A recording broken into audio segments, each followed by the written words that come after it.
फ़लस्तीन के सदर महमूद अब्बास ने फ़लस्तीनी क़यादत के साथ गज़ा पट्टी जाने का ऐलान कर दिया है। तुर्की के पार्लियामान के ख़ुसूसी इजलास से खिताब में सदर महमूद अब्बास का कहना था कि तमाम फ़लस्तीनी क़यादत के हमरा गज़ा पट्टी जाऊँगा और अपनी तमाम तर तवानाइयों के साथ फ़लस्तीनियों के ख़िलाफ़ जारी जारहियत रोकने के लिए काम करूँगा। सदर महमूद अब्बास ने कहा कि चाहे हमारी जानें चली जाएं, हम ये काम करेंगे। हमारी जानें प्यारे गज़ा के बच्चों की जानों से ज़्यादा कीमती नहीं है। हम फ़तह या शहादत जैसी दो अच्छी बातों के लिए पुरज़म हैं। इसराइली हमलों के बावजूद फ़लस्तीनी अवाम डट कर खड़े हुए हैं। इनका कहना था कि पूरा का पूरा गज़ा हमारा है। हम ऐसा कोई हल कबूल नहीं करेंगे जो हमारे इलाकों को तकसीम करे।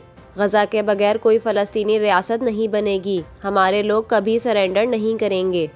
वाज़ेह रहे कि फ़लस्तीनी सदर महमूद अब्बास ने दौरा रूस के दौरान रूसी सदर से मुलाकात के बाद गुज़िश्ता रोज़ तुर्की में तुर्क सदर अर्दवान से भी मुलाकात की, जबकि सदर अर्दवान पार्लियामेंट में इनके खिताब के दौरान भी मौजूद रहे।